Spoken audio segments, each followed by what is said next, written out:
Good afternoon. Hello. Welcome to the international panel discussion of Climate Accelerator Beyond 2022. This is the starting point of the second edition of this acceleration program. And first of all, let me say the big thanks for sponsorships of our partners.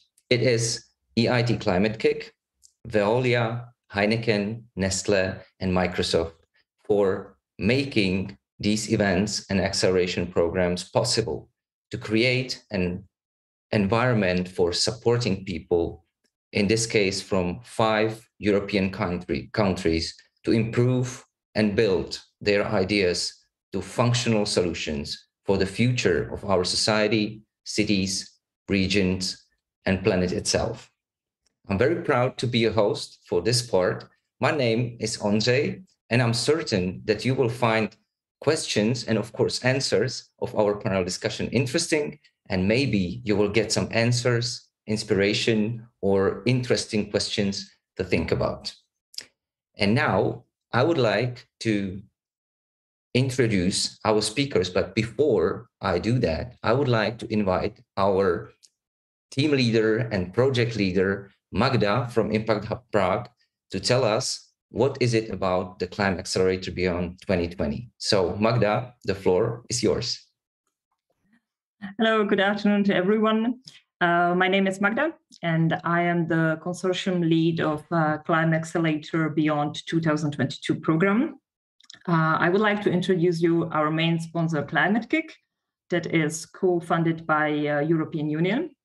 Climatekick is an organization, European organization, working in 39 countries through entrepreneurship programs, and is really focused on efforts on systems innovation to generate options and pathways for radical transformation. Climate Accelerator is their biggest entrepreneurship program. And this program is giving startups access to funding and services to innovate, to catalyze and scale the potential of their climate solution. During the program, you will participate in various activities, individual mentoring, workshops, and consulting with experts. And all the program is designed to help you advance your business. And thanks to financial support, the sub-grants that are redistributed after the stage 1 and stage 2, you can decide where to invest the money and what next big step you can make in your entrepreneurship. As I said, I'm head of the consortium. Our consortium comprises 5 countries. So that's we will be able to meet with the projects from Czech Republic, Slovenia, Serbia, Croatia, and Greece. So the projects will have an occasion to experience cross-border cooperation. And there are 3 main purposes of the consortium.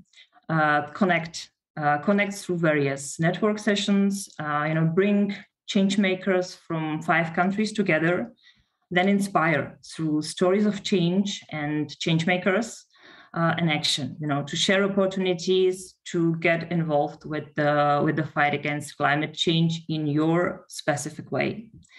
We all here realize that climate change is a huge problem, and our children today are up to 7 times more likely to face extreme weather than their grandparents.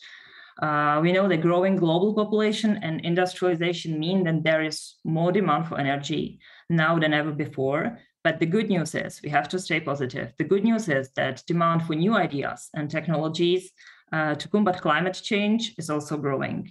So we have to ask ourselves, is there anything I as an individual can do to open the door to the change?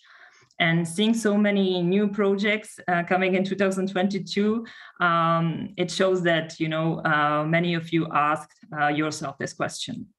But I would like to share quickly with you one inspiring story of a brand that, despite all of the discouragement they have to face before their journey and during their journey, they succeeded to make a change and to have a positive impact.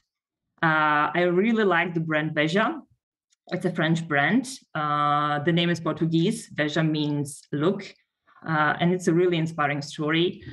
In 2003, the founders, Sébastien Cope and Ghislain Morillon, visited Chinese factory following social audit for French fashion brand. And in that day, when they saw the horrible conditions for the workers, where they saw 32 Chinese workers left in 25 square meters on bunk beds with 8 layers and with one hole that served a shower and toilet, standing there, seeing the horrible conditions and wearing the clothes that was produced there, they realized that something with globalization had really gone wrong. Companies at that time, we are in 2003, have already spoken about sustainability, but it was just talk with no real action to back it up. So they decided to reinvent a product, and not just any product, but the most symbolic object of their generation. So they decided to deconstruct it and rebuild it differently. And they choose sneakers. And why sneakers? Because sneakers concentrate the most advertising spendings. Can you still remember Michael Jordan and Nike sneakers? And when you buy a pair of sneakers from a big brand, 70% of their cost goes to advertising and communication, and only 30% goes to raw materials and production. So Sébastien Gislin reallocated advertising costs to production, raw materials, and the people who make the sneakers.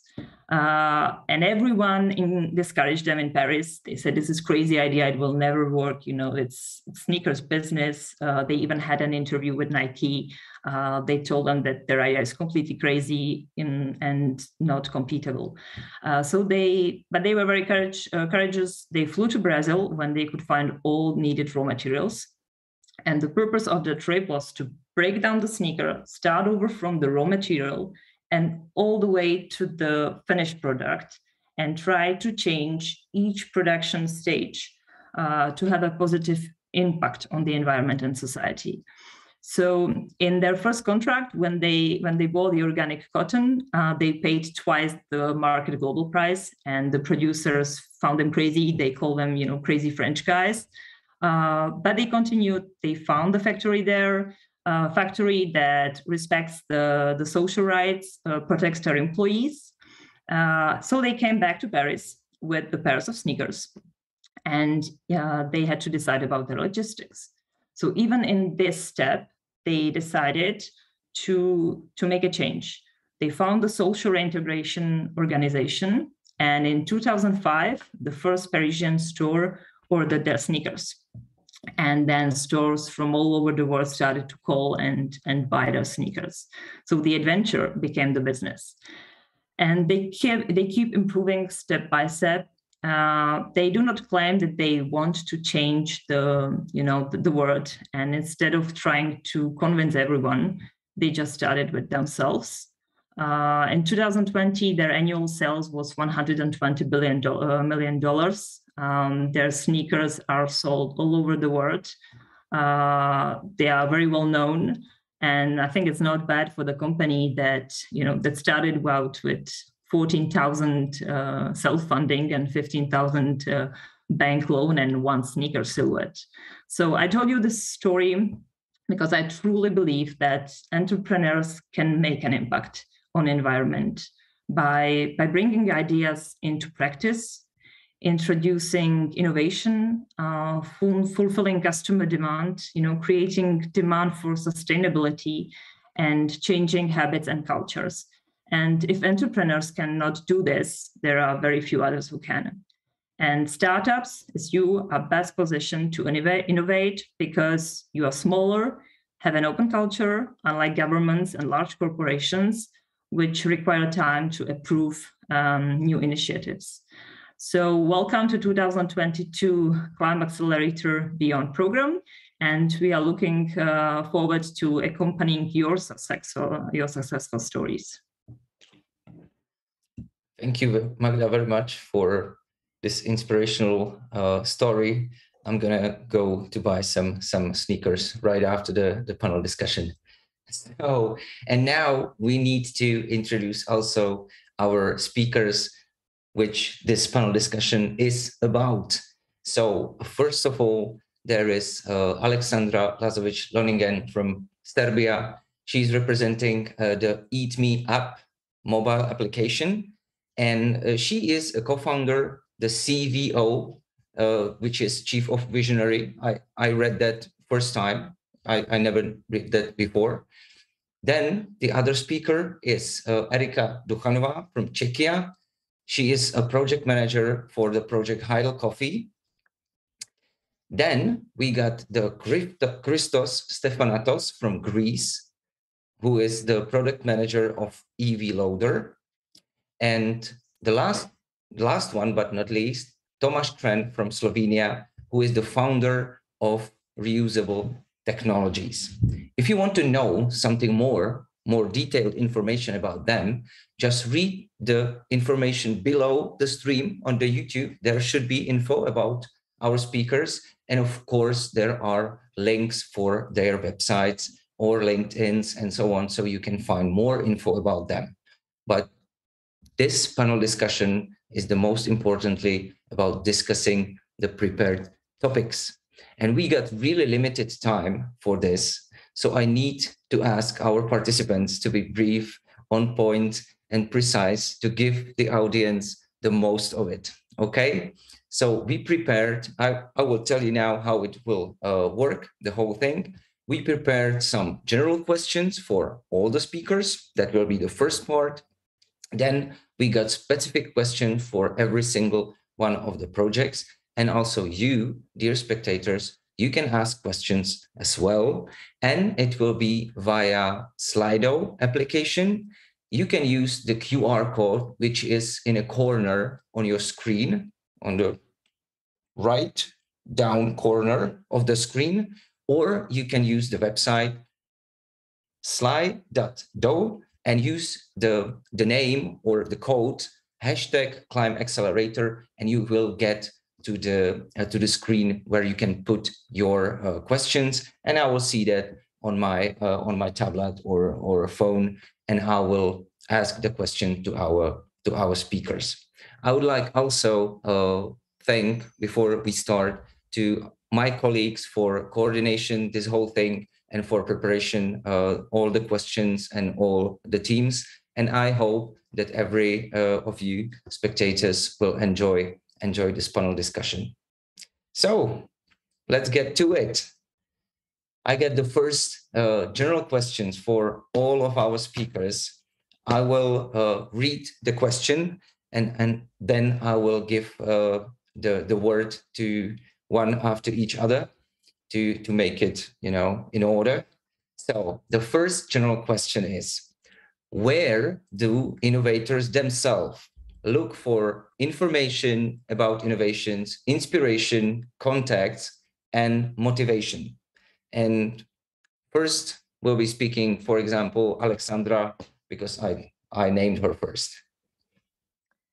Thank you, Andre. Hello, guys. It's very great to be here. And it's my pleasure and it's my honor at the same time. So I would say that inspiration for me, among other things, Climatekick network. I'm somehow a Climatekick child. I am operating as within the network of coaches and facilitating certain things. I think it's a great ecosystem that it's constantly dynamic. That is what I like about it, because it's refreshable, it's agile, and that it's the pool of people, of innovators, of mind, of different stakeholders, it's growing all the time. So I think for me, that is always the first thing source where I'm checking actually what is going on and what are the trends. Because at the same time, we do address the issues, but I believe in these big numbers, we can also create some positive green trends as well. The next things, it can be hubs, competition events, and pitches, because I like to see actually what is going on in some live things on the ground zero. It is a great opportunity for networking. It is a great opportunity to be on the forum.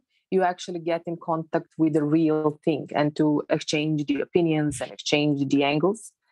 VCs and investors ecosystem, talking about a certain network and getting in contact to actually understand what are the motives and where is the gap between a founder and the resource holder in that sense, of how they see actually and perceive the whole system. And then let's say, because I'm within the field of system innovation and social entrepreneurship, Stanford Social Innovation is something that I'm following, and Harvard Business as well. So that would be something of some key sources for me. Okay, thank you very much for wrapping up, Alexandra. You're welcome. Next one goes Erika from Heidel Coffee. Where do you, Erika, take your information about innovations, inspiration, contacts, motivation? Yeah, you are muted, Erika. Yes. It's okay now? Yes. Yeah, I'm here. Hi. I have a good luck because I'm working for Navigate Corporation, where Lenka Minajova is in charge, and Lenka Minajova is persona grata in ecological things and greenwashing activities. She is also the member of Greenwashing Association, because we have many things going on right now in Czech Republic that they are pretending that they are green, but they are absolutely not green. So my inspiration comes to Lenka Minajova, who is a member of the board of Navigate Corporation. So in cooperation with her, this is the engine. It is low flying F-16 in that matter. So when she comes and tell us anything about the environmental things, etc., I know that it is the stone truth. So this is my motivation in person, in working. But what I wanted to say, the motivation everyone can find in himself.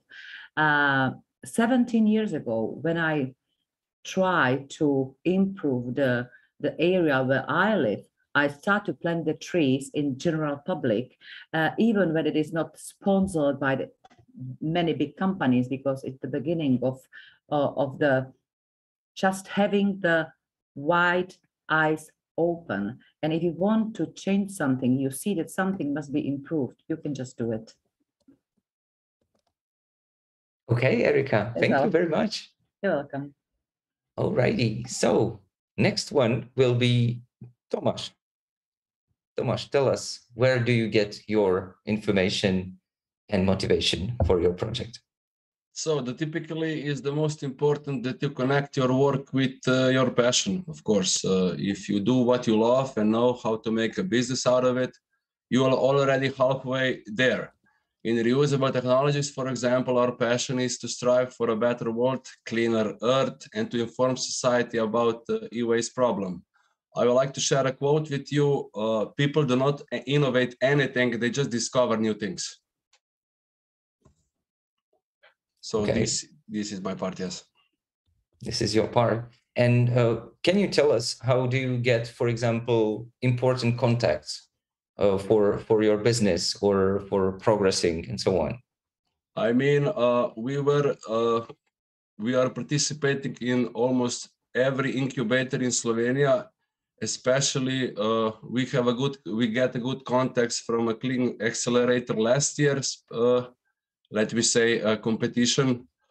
So yes, you must be active. You must be acting. You try to get as much contacts as possible, because you alone cannot do anything. The people around you make you stronger, stronger and efficient. So the most important is the peoples. The peoples are important. Okay, thank you. Okay, and Christos. So on my side, I also think it's nice to connect with people that are active in your domain. So in our case, it's e-mobility and drivers of electric vehicles, hearing their thoughts, what they like about your product or other products, what they are missing from the market.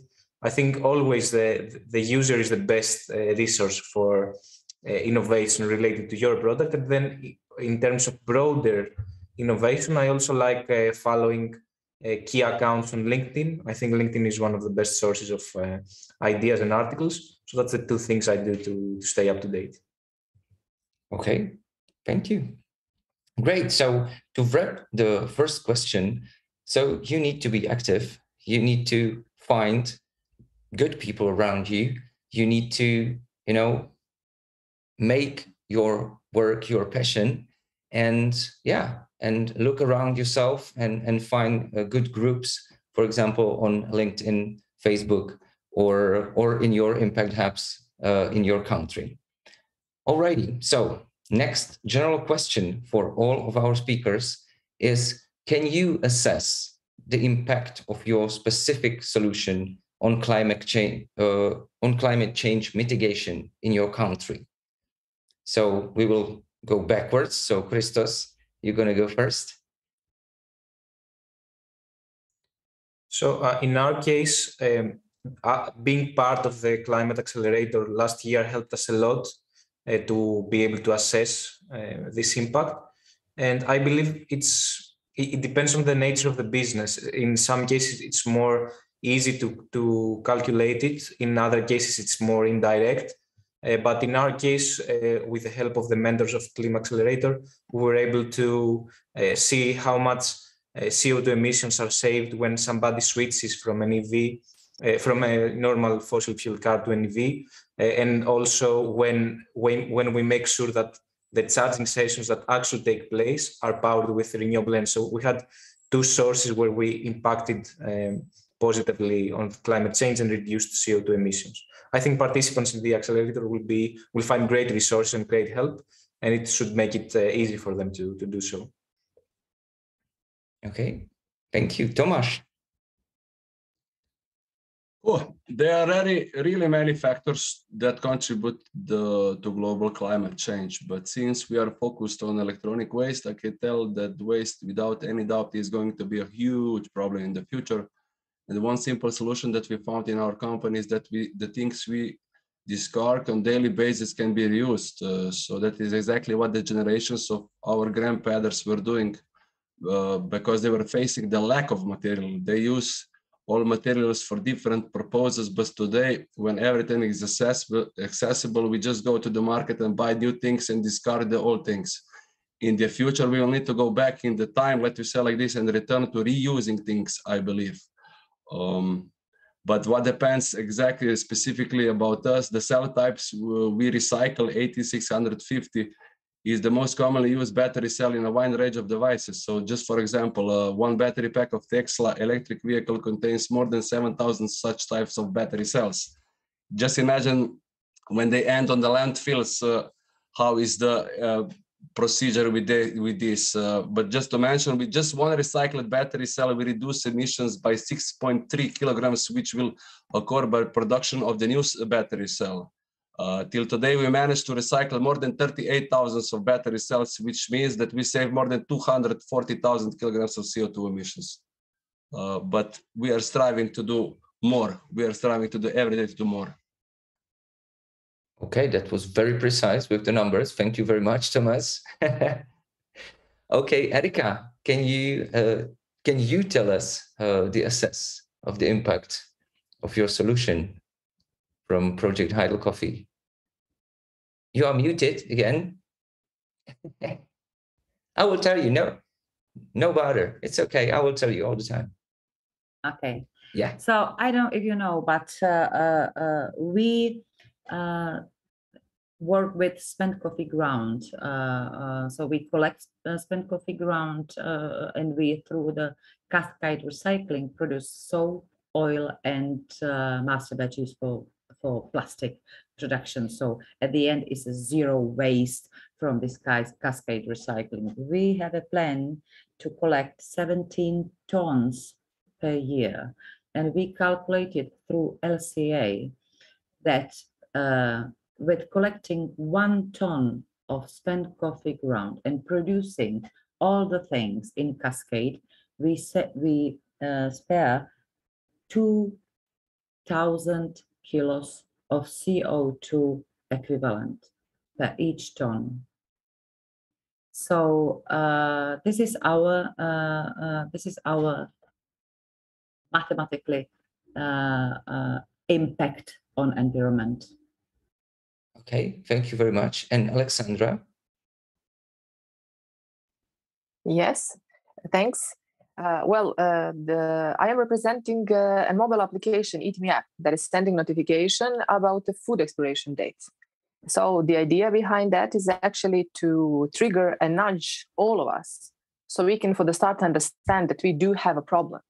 The big numbers and the stat says that the food waste is the third biggest greenhouse gases emitter, and that global cost, it's a little bit over $900,000 billion, which is humongous. But the general point is actually accessing the users and the citizens. So the impact that we did achieve in a year of existence it is a very significant the raising awareness among the people. So in Serbia, for example, people recognize the problem of food waste through hunger. So we are very accustomed to actually leave the food next to the trash cans, packed and leftovers, in order for somebody that doesn't have. So our PR strategy, generally, it was to actually approach our users to the food share, and then to actually start raising awareness and actually telling them to find out about, do they understand that they have a problem. The point is that in application, you can put next to the food you bought and the amount, the price of the food. So you have a stats that shows you the amount of the food waste in money that you actually generated. So we are extremely satisfied. Our PR invested €0, and we are present in medias, in magazines, and interviews. And people actually start using the application, and we are getting very interesting feedbacks that are mostly concerned closing the gap regarding the perception of a user of having a problem per se, with statements that, my God, I didn't know that we are throwing so much food. So now it is approximately that we landed on about 30 to 50 euros per week that very easily can end in a trash bin as a food waste. So Eat Me Up is imagined and this approach just as a small segment, because we are approaching the systemic problem of a food waste. And the next strategy is actually B2B and consortium with a big retail chain. So we can also start innovating on that side and somewhere digitalize the whole process of food shopping. But actually the point is to trigger to the financial incentive a user to actually find out about the bad habits that we have regarding food, the fast life, and somehow that we are getting far away from what is our nature. The people before have been gathering and actually sharing the food. So we believe that the problem has to do with the behavior, it has to do with the systemic problem, and in our vision, application per se is just a small innovation and one nug. The next application is going to be smart shopping, in that way that the food waste can be avoided both on the user's level and on the retail level. So we want to create this bottom-up generally approach so that we can get to the policymaker. In Serbia still, if you want to donate food as a company, as a restaurant or a catering company, you need to pay tax for that. So one of our goals is actually to create this critical mass, and the subject of food waste is extremely present now and active in a positive sense here in Serbia. So I think that the whole idea came at the right time, at the right place. And this was the reason why I came back from Norway after 10 years living there with my 6-month baby and my husband, because I really believe in this and I believe that it's necessary. So the last thing is that the only differentiation that we learn between European market and Balkan market, for example, it's a perception of a problem. European customer is much more aware about the climate issue. Balkan customer, because of the economical situation, have a high awareness about the cost, but the benefits is the same. It's just the approach to the customer. That's for me. Nice. Thank you very much for all of the answers, of course. And let's go for the third one right away. So the third general question for all of you is, what all can be done in a year, and what is the critical to development, and what are the main issues on the way? So let's go from the guys this time. Oh, Tomasz. Like I said before, if you collaborate in a good team that has the right vision, such as sky is the limit, then a lot of things can be realized. I think with a good idea and clear program and plans, you can set up a nice business to be in green numbers, let me say like this, in a period of, let me say, 1 year.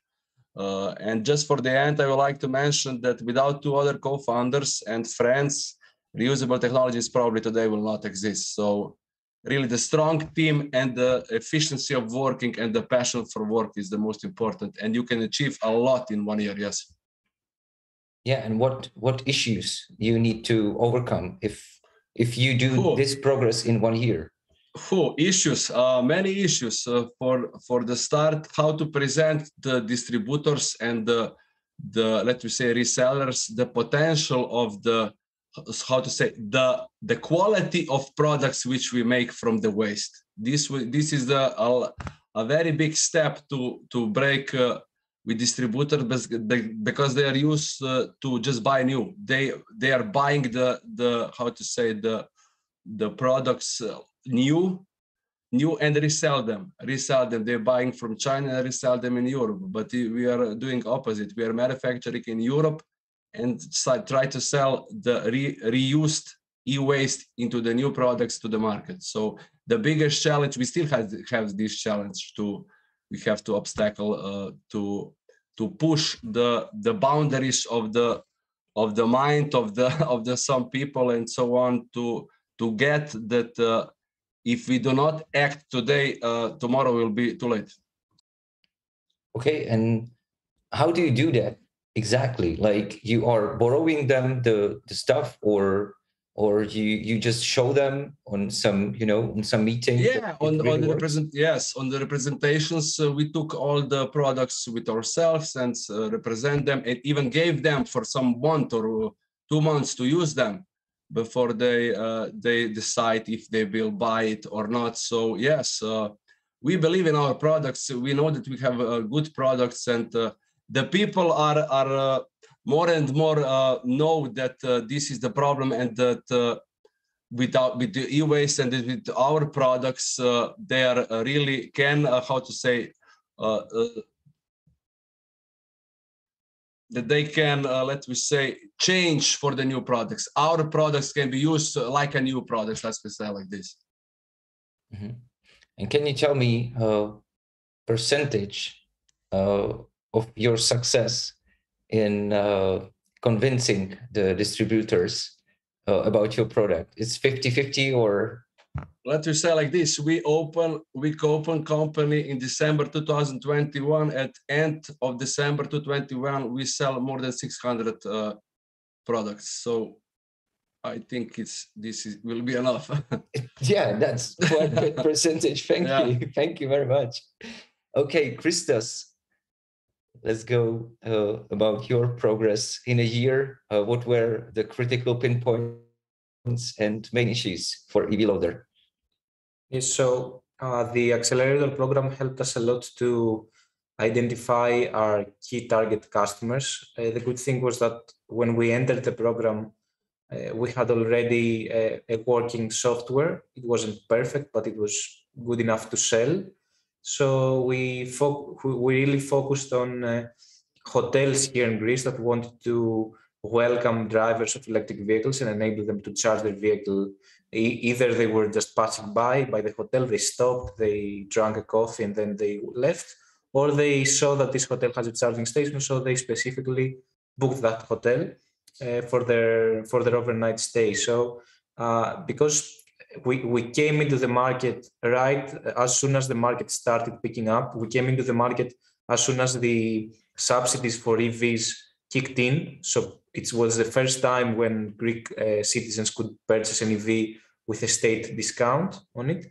It was a very nice timing. So we focused on that. We just started cold calling hotels. We used some connections to connect us to hotels. We used the business associations, hoteliers association in specific areas. We went to some conferences where a lot of hoteliers were present. We were carrying out wall boxes, chargers for EV electric vehicles, and we managed to have around 60 charging stations within 1 year. 40 of them were we actually sold them, which is something we do not want to do because it's like we are competing with our distributors. But it was this early in the market where we had to do the extra mile and say, okay, don't worry, I'll send an electrician for you, I'll send a charger, and you can put the software afterwards.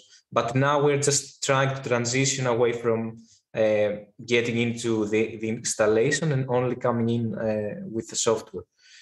So to summarize all this, I think the most important action that the startup needs to take in the first year is to have an action plan on how it will get to the customers, because as soon as it gets to the customers, it can have this very, very important feedback on what is important for the customer and what is not.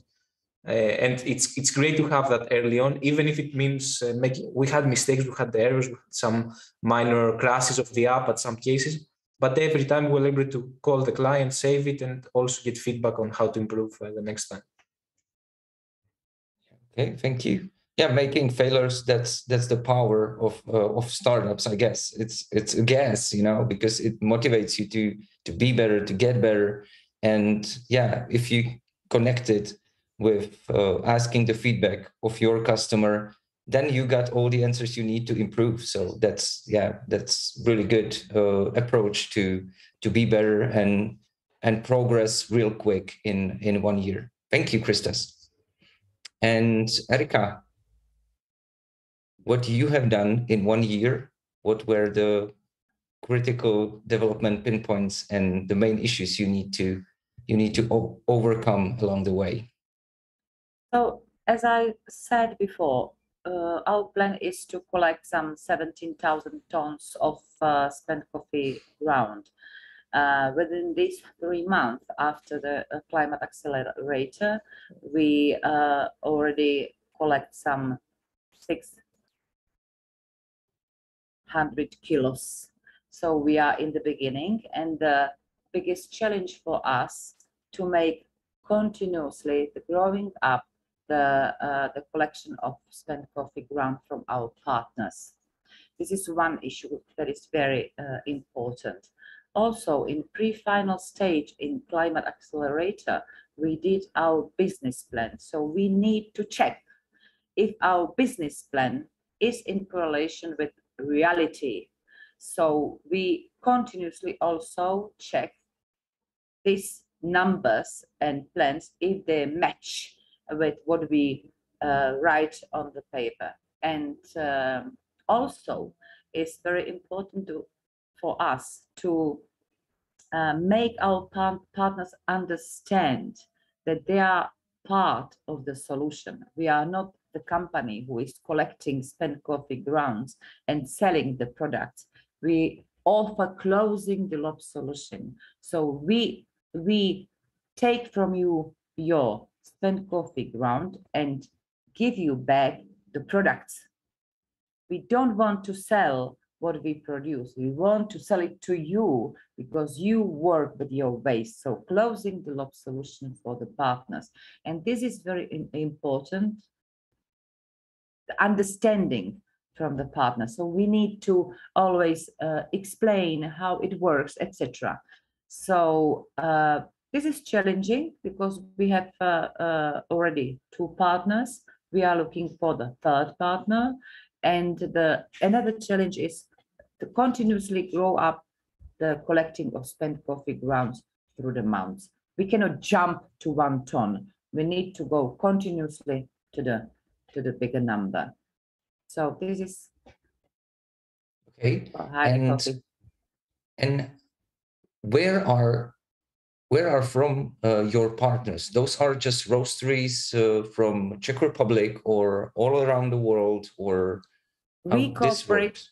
We cooperate with Czech partners that are mostly in Prague right now, but they have networks through all Czech Republic. But now we are focused on Prague because we are in the beginning. We are startup. We tell them we are beginning. You are in the beginning with us, so you create all the things with us. And also in 2023, when we know that in Czech Republic is everything growing up step by step, we can step also to Slovak Republic because some of the partners are interested also to do it abroad. Mm-hmm. So yes, we are ready, make consultancy or to help set up company also in Slovakia with a similar focus. Okay, and another question for you is, are you still in touch with your mentor from last year, Climate Accelerator 2021? Yeah, Martin Fay was for us a perfect mentor to have in a team because he was so excited as he is a part of the team since the beginning. Yeah, with Martin Fay, we are still in contact. we inform him. Nice, great. So he's part of the team right now. Yeah. Mentally for sure. When we have any success or anything to discuss, we write him an email, and he always responds. It is so great to have him. Okay, thank you, Erika. And Alexandra, same question for you. What can be done in 1 year? What are the critical pinpoints, and what are the main issues to overcome? Well, I think that the first thing is actually validating an idea, concept, product, or service, right? You have this, there is a problem, you know, by assessment of the data, you know, because it may be hitting you personally, like happened with us, by throwing constantly food. So that's the first thing. You actually, through the constant pitches, networking, talking to people, trying out things, through the constant feedback and a critique, that no matter how it is, as long as there is a feedback and there is a critic, that means that you pinpoint and raise awareness about what are you doing. And that's the most important thing. So that is something that needs to be stimulated. So validation of a product, networking generally, and being present, following what is going on. Learning about the ecosystem. Ecosystem meaning the problem per se, and what is the perception of a problem. That's extremely important, because no matter how great idea and vision we have, there is a gap between what the user or consumer perceive as a problem. Mapping that gap, it's absolutely strategically the most important thing in order to define then how you can actually accomplish your vision and how you can tactically strategizing your mission that you have. I would say, what are the obstacles? They are teasing me constantly, Alexandra, mental models, because I have a training in the system dynamics and system thinking, mental models and the mindset. So that is something that we are standing in front when you talk about innovation of any type, right?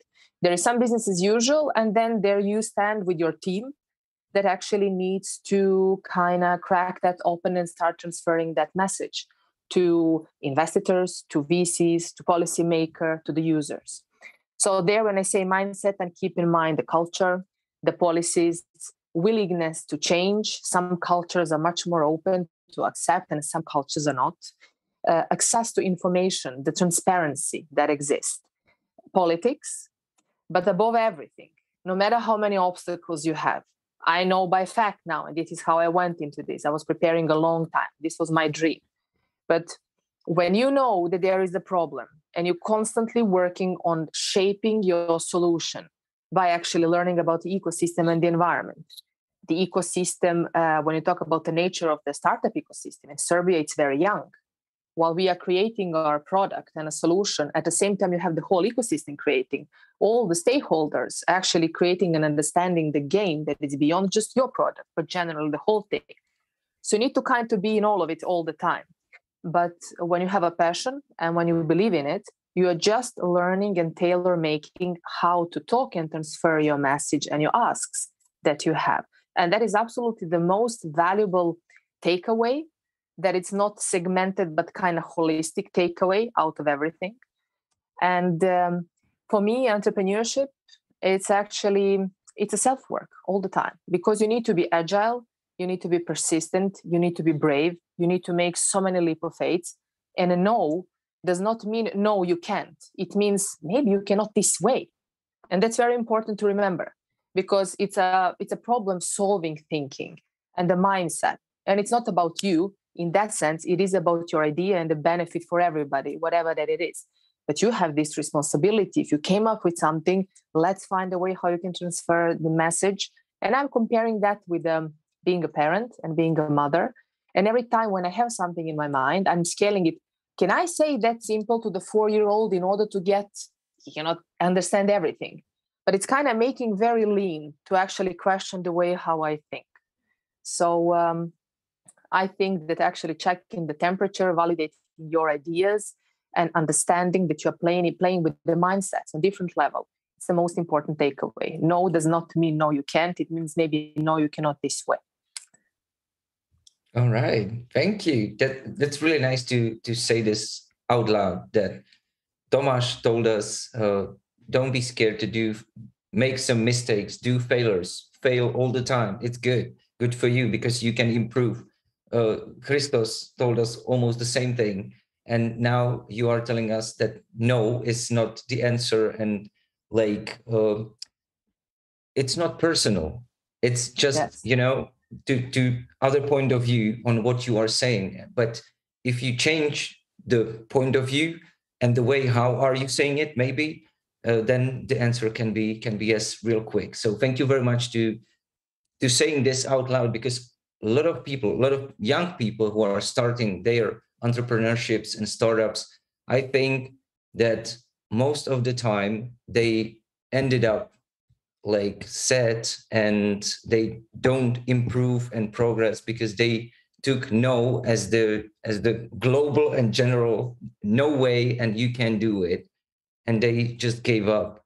But this is great to hear that it is possible. And if you have people around like you are as a mentors or participants as well in acceleration programs like Climb Accelerator is, that you can be motivated by mindset of people around me. So thank you very much for the answers for the general questions.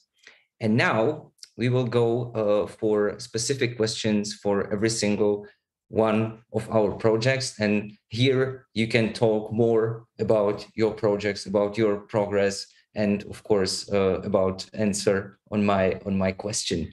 I was looking on Slido and I can see there is some questions as well. So I'm happy. I would like to, tell the spectators that you can ask the questions to our speakers, because we got Slido. You can use it via QR code on the right down corner, or you can go to Slido and use the code Climb Accelerator, and you can write there your question. The best way how to do that is also write down the name of the project or name of the person who you want answer from. But if you put it just like that, I will ask, and some of the speakers will answer. I'm pretty sure that somebody will catch up. So, okay, the specific question first will be Christos from EV Loder. Christos, I have seen, and you already told us, that you've got quite a network already in Greece and Cyprus. And what will be the next step? Are you planning to go to other countries, or you will just improve and make better infrastructure in these two countries? That's the first part of the question. Great. Thanks for the question. So as you pointed out, we started with our circle of influence, and we went rapidly and expanded in Greece and Cyprus. Cyprus, for all of those that don't know, is also Greek speaking, so it was very easy for us to, from a base of operations from Greece, to penetrate Cyprus. And as I mentioned before, we started fully vertical. So we started through offering a charger. It was not our own manufactured charger. It was just a charger from the market. We sold this charger to the hotel, and then we integrated our software.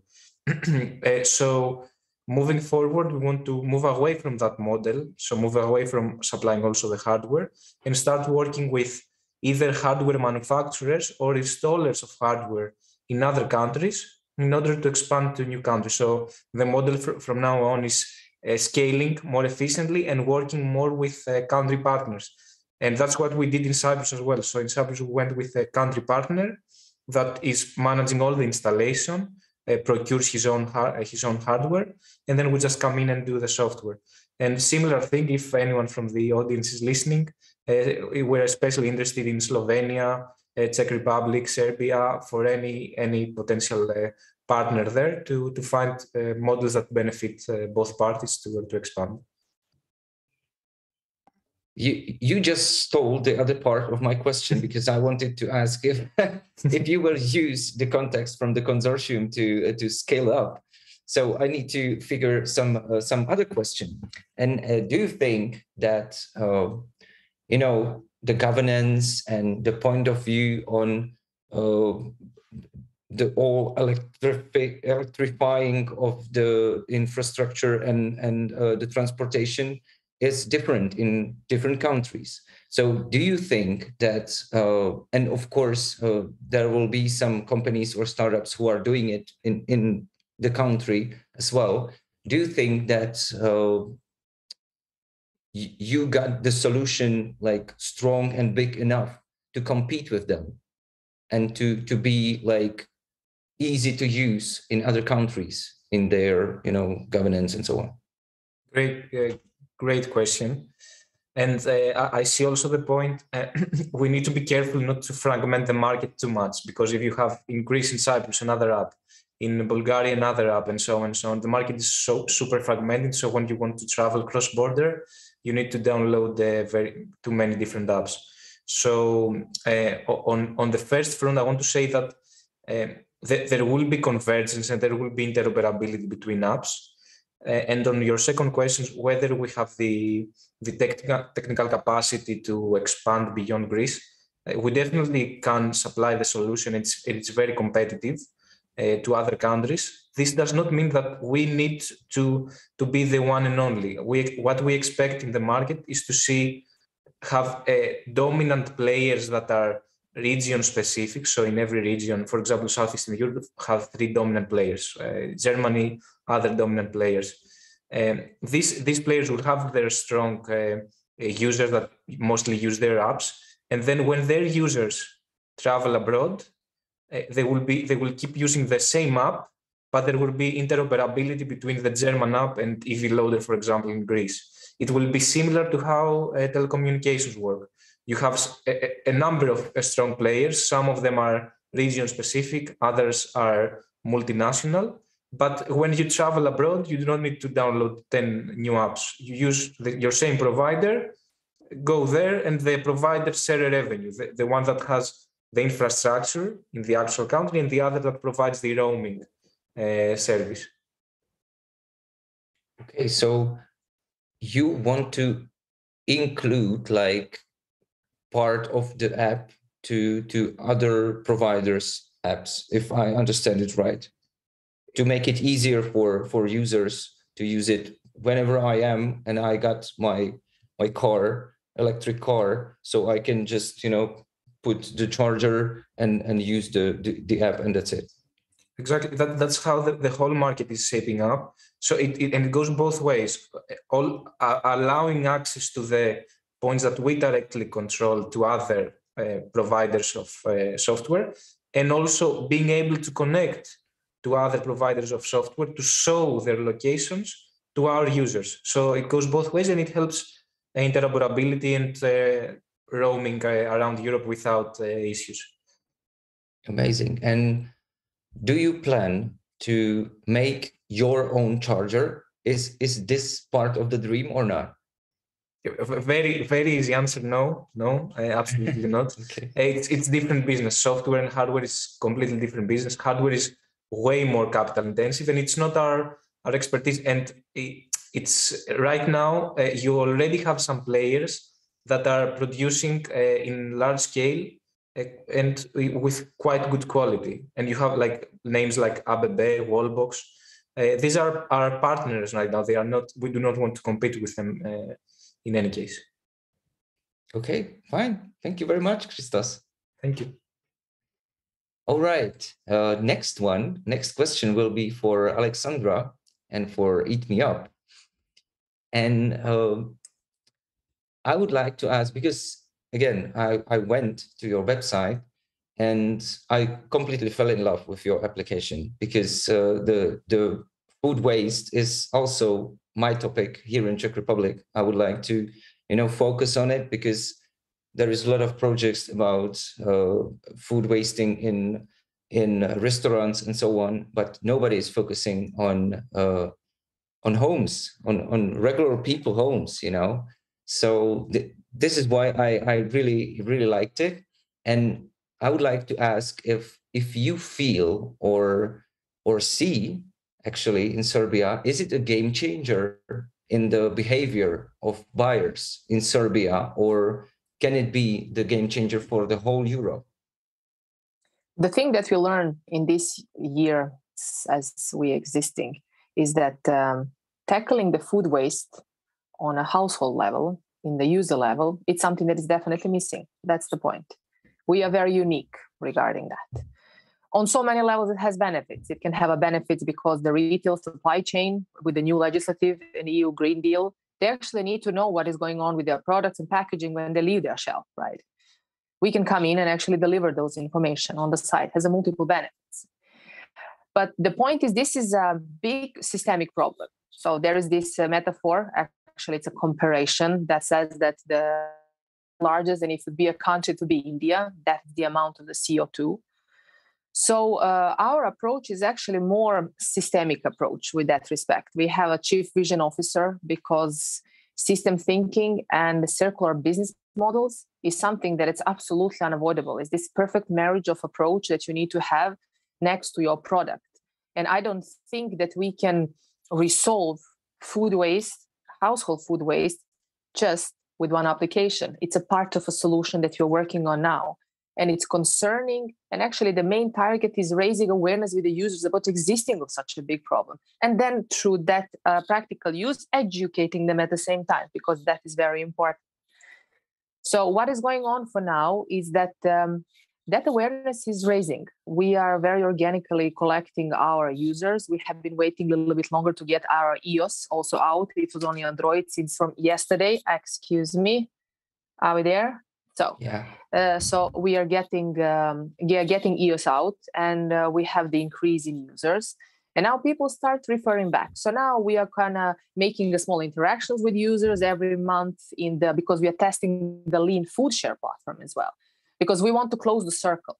We want actually to close the circle that when you go and buy something and you get notification about the food expiration date, you are either going to use it, or you're going to share it, or you're going to compost it. The point is to actually force us understanding that you're not supposed to throw that, because if you do, you lost that game. Next time you need to shop much smarter. You're going to see how much money is ending in a trash bin. So it's a very long, systematic, and very possible it is approach. The approach of changing the behavior with customers. It's not about telling them that they do something wrong and now you're going to show them how they're supposed to do, but it's actually working on ecosystem and environment. The whole, for example, food buying experience that people have, the way how they choose their products, where they choose their product, do they stay in long lines on the cash register, and all things like that. You have a fast shopping because you go to the store hungry. We have those tips that are kind of telling you something you know, but actually there is going to remind you. You can, for example, that's the next step. When you get notification about the food expiration date, which is for now manual because it's freemium and it's going to stay like that till the end of time, you're going to get the selection of recipes, how you can use those ingredients. Or in the case for Serbia and Balkan, because we have awareness about the food donation, we have contacts with our partners that actually already doing the logistics and infrastructure about the food share, like a food banks. So the point to the stakeholders, and we want to address and help the user. And there, this diversification of a market. EU has a much higher awareness about the climate change. Here, it's about the financing. The benefit, actually, it's the same. And then, actually, the next step, it's kind of improving the whole food shopping experience. So we cannot expect from people that are going to change their behavior just because you make one thing simpler for him and tell them that they do something wrong. But on the practical level, if we actually make the whole experience automized, which we are working on, and I am pretty sure you're going to see that and experience, then the attitude toward food is going to change. And one thing to think about, I think that the whole industry of the way how we buy food, eat food, and behave with food in the following 10 years is going to have a huge change. Because following myself and the access to the food delivery services, I don't think for a long time we are going to stash the food in the refrigerator. I think there is custom-made boxes with food and pre-prepared meals, or that you get based on your diet habits, which we are actually implementing in our application. It's actually cutting the loops everywhere that it's possible in order to cut that food waste. So it is a very ambitious project because it takes stakeholders' involvement, it takes mental models and the mindset. You have a different culture about the food, but all of those things are interesting. But with small steps, bottom up, we start up. because the biggest change, it's not for us waiting somebody else to get a change. And the only way to have the impression on a policymaker, it's in big numbers. And I believe in big numbers. I believe in big numbers too, but you know, here in Czech Republic, when I started to dig deeper in this topic, I find out that the topic is really big. Big numbers telling me the big part of the food waste is from households. It's 53% per whole Europe, you know? Yeah. And I know personally people who are interested in this topic, but they are focusing on, you know, food waste in restaurants. And I asked them, why are you focused on this and not cooperating with food banks and governance and so on to improve the behavior of the customers? Because what we are doing now is like buying stuff and groceries like crazy and then just let it you know, waste in our refrigerators, then throw it out and nobody get use for it. And that's sad. And it's money, it's the time of us, you know, spent for nothing. And that is it, that you started with an app. And I really don't know and can't imagine how started it in here. If I should have inspiration in you and start an app too, or just translate your app and use it here in Czech Republic, or where should I start? And that's my part of the question. How did you start? Because it just not became from nowhere, but you needed to think it through. And how did you start? How did you find out that the app will be the way you want to use? Did you think about other approaches? I was standing in front of the refrigerator and throwing my chicken again. And I really got tired of myself throwing that food. And I remember my Nana, my grandmother, telling me, Sanya, don't throw the food. Okay, like don't buy that much, plan better, and so on. Why application? I wanted to address the household food waste, something personally, right? So the closest little assistant you can have, it's your mobile phone. You're constantly there. They are made like that, so they stand like a tool in our hands. We have some very, very good connections with the things like that. It's all the time with you. And my grandmother, she was reminding me about the things. And it's a very, very simple approach to it. So I want to start reminding people about not throwing the food. That is how it started. But it's a simple, actually, backcasting way of thinking. Because after this year now of actually working with Eat Me app, just a couple of days ago, because I'm practicing meditating and yoga, and I'm really trying to be in the contact with myself. And then I just asked question, I know that this is not enough. And I know where I want to be. And I know that we need to make a pressure on a policymaker, and we need to have a pressure on, so many stakeholders. But the point is in systemic approach in problem solving. So the point is that one step at a time, you first involve the users by actually offering them a product. And then the next step, it's actually the retail chains, those that sell the food. They have a waste that with respect to the country and the policies is different. In Serbia, they go on the producer, for example, which is completely insane, right? Retail chains are like some king here, right? And they don't have cost at all.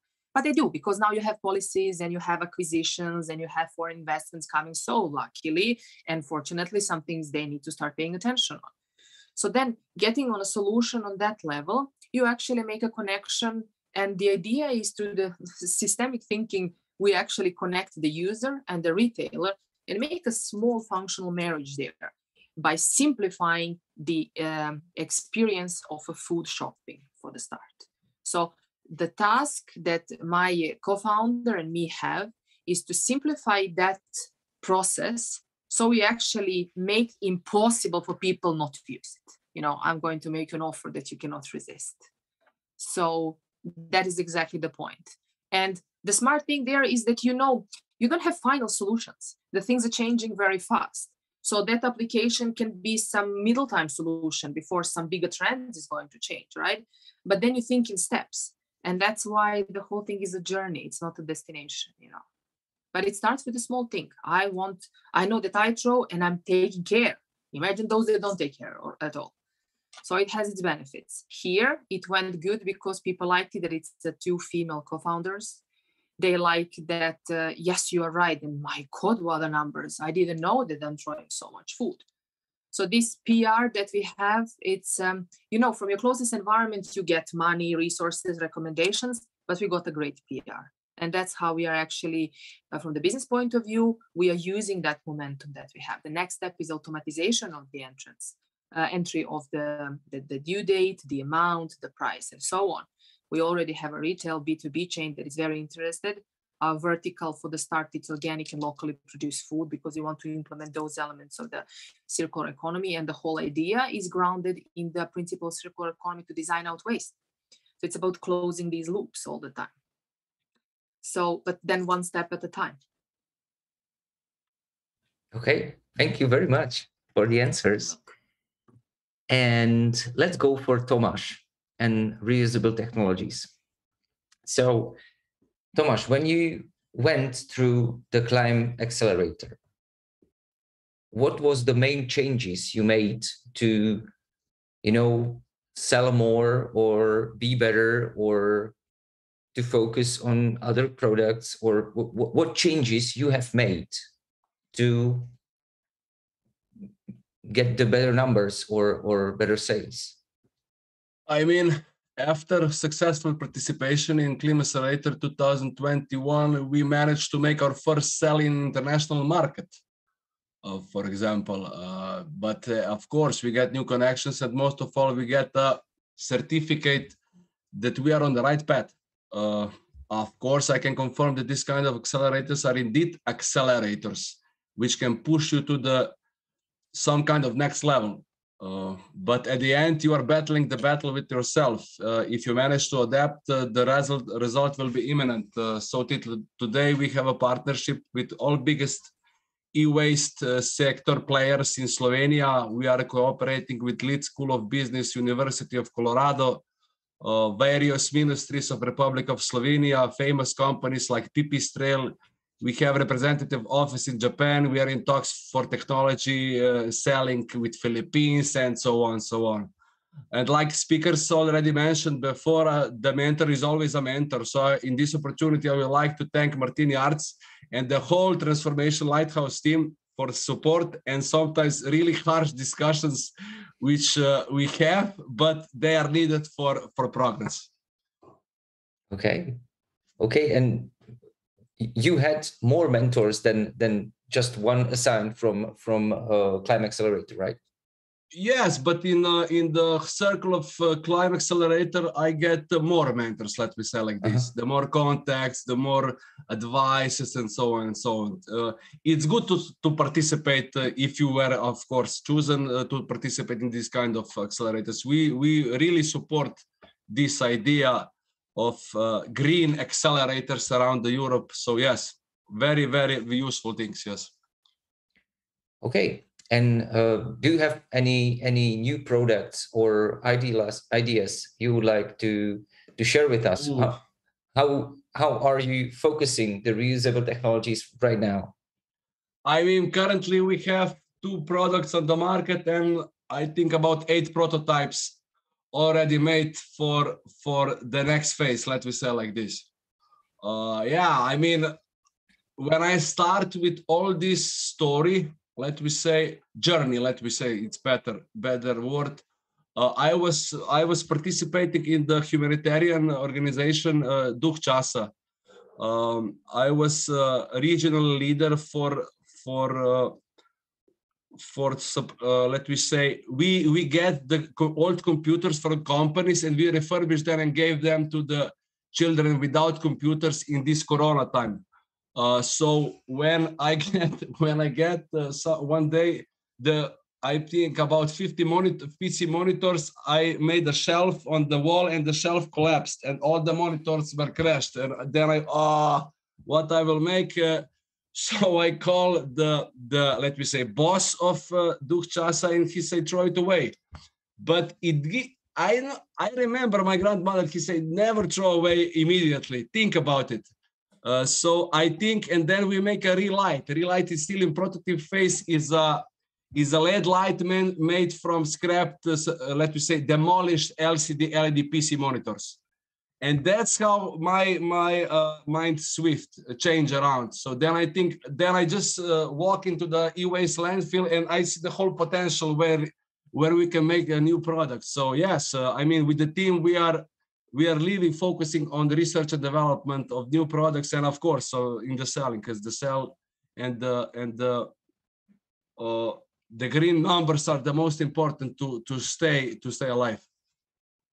Okay, and would you mind to tell us one of the prototypes, what it will be, like a lamp or a mouse or keyboard, or what it will be? I already say, from the damaged, demolished PC monitor, we are making the modular LED light.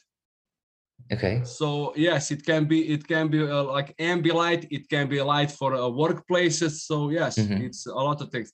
But for other prototypes, I will still not mention. Yes. Okay. So keep your secret. And how big is your team, for example? Because you guys really need a lot of hands to repair everything and rebuild it and so on. I mean, currently we are three. We are three co-founders. Yes, but we are recruiting new team members, because it's in the so short time. It's a lot of work to do. So we are currently on the all sides. So yes, we are recruiting in the research and development team. So we can myself can focus more on the other things. But yes, I mean, we will need team members new. Okay, so dear spectators, if you are interested in a job, so you can move to Slovenia and help reusable technologies with their project. So just write down the Tomáš Crowne, the name, find him on LinkedIn, and you can have a job. Thanks. Okay, fine, Tomáš, thank you very much. And now Erika from Heidel Coffee.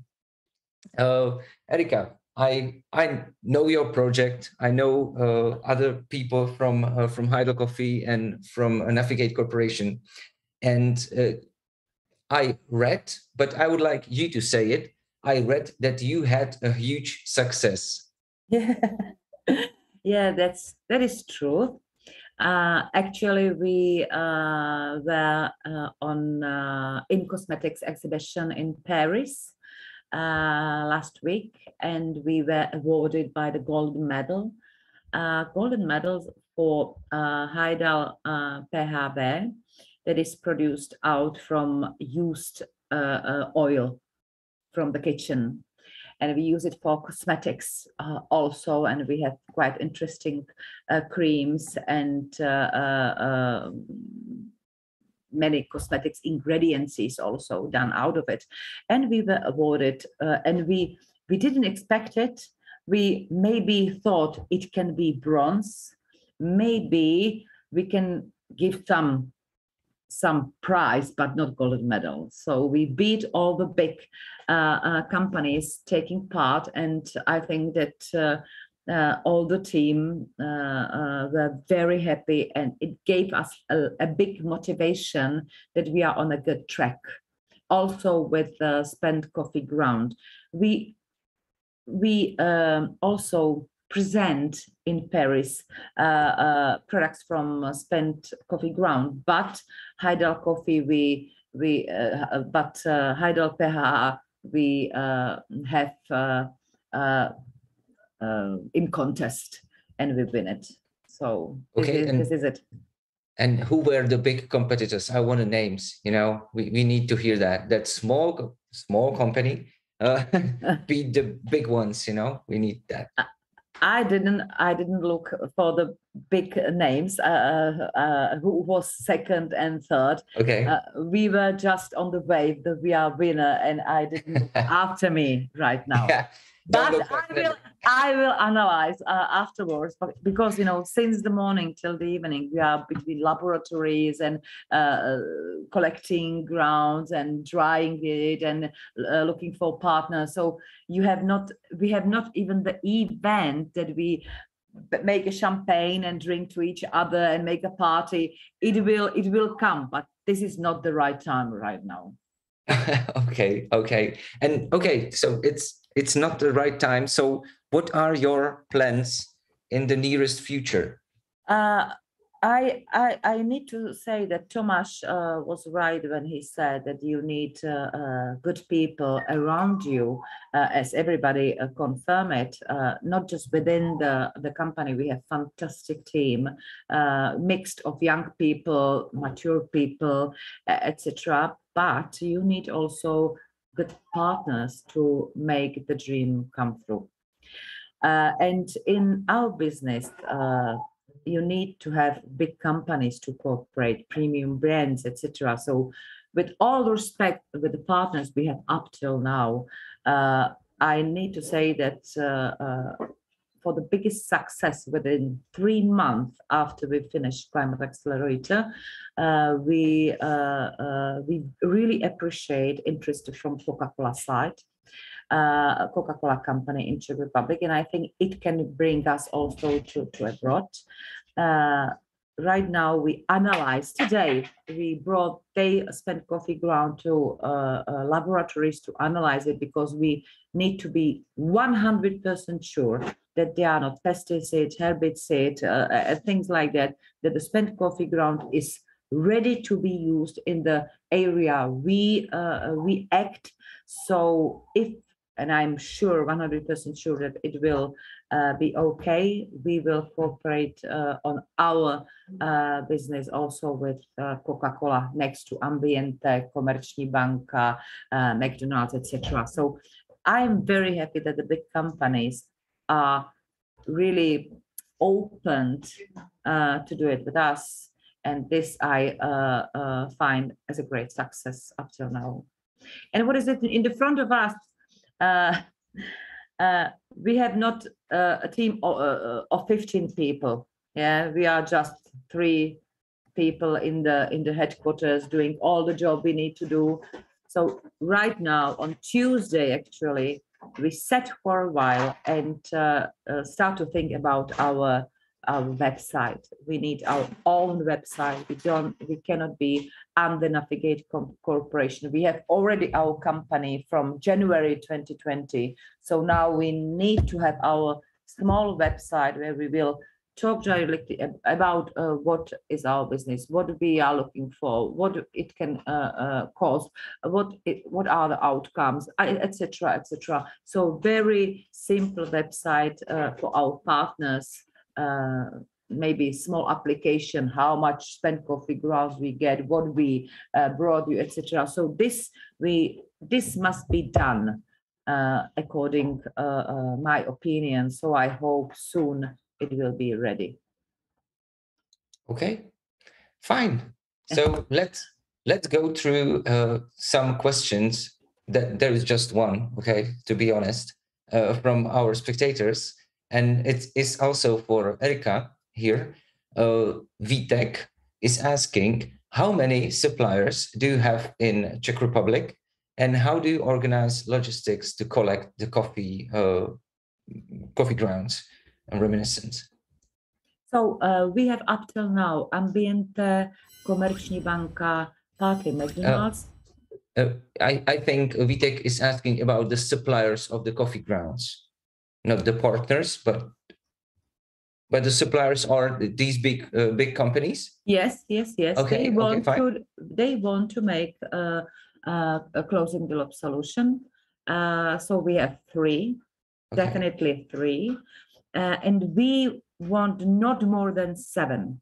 As you heard in the beginning, we won't just collect 12 till 17 tons of spent coffee ground. Not more. In Czech Republic, we have 80,000 tons of spent coffee ground. We don't want more. It is enough. 17 tons is quite okay for the soaps, oils, etc. And we can cover many of the needs of those companies.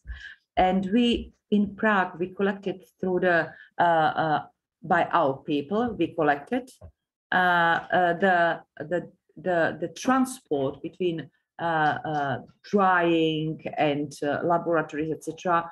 We used transport of the companies that normally commute through the Czech Republic, and we just give them for the free spaces our luggage, and they brought it to Brno or to other cities. So we don't have to ride the car with each kilo of spent coffee ground. But anyway, even when we take the 17-ton and transport it by our own car, in comparison, what the coffee should be transported from the various parts of the world to Czech Republic, we still have reserves for CO2. So we do it economically, and this is it. Okay, Erika, thank you very much for the answer for Vitek. Vitek, I hope that you got what you were asking for. And we still got 8 minutes, and I'm run out of the questions. So I need to make some questions out. And I would like to ask, and we will go speaker by speaker, how would you motivate our spectators? How would you motivate young people or young startups, not just young people, but young startups, people who are starting with their entrepreneurship, to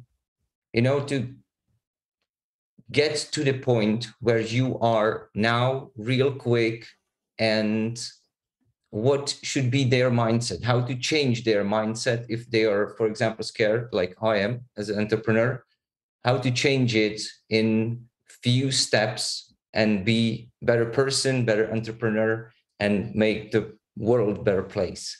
So the first one will go Christos.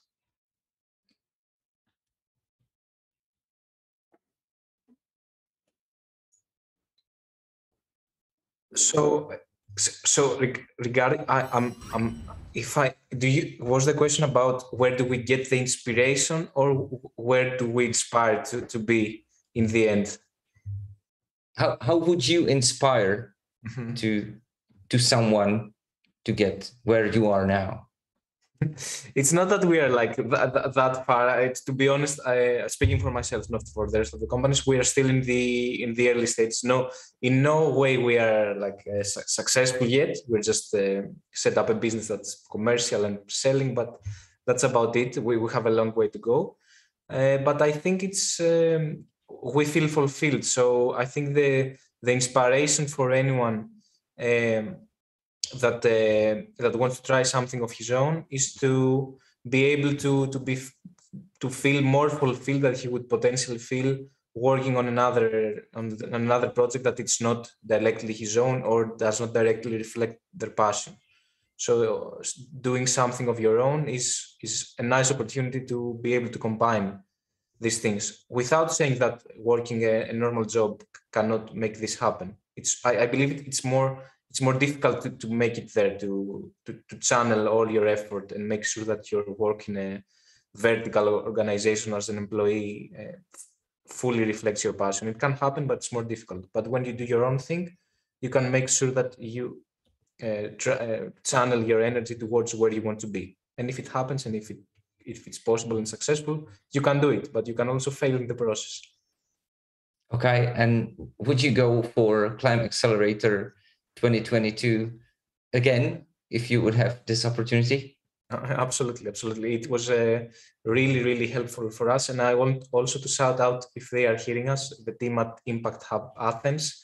They were super supportive. They brought us great connections from Greece and abroad, including some venture capitals that we are still in discussion and doing due diligence with. So I cannot share more details of that, but the whole process on the social network side was great, and also on substance opportunities to grow the business was also very important for us. We would absolutely do this again. Okay, thank you very much, Christos. Alexandra, how about you?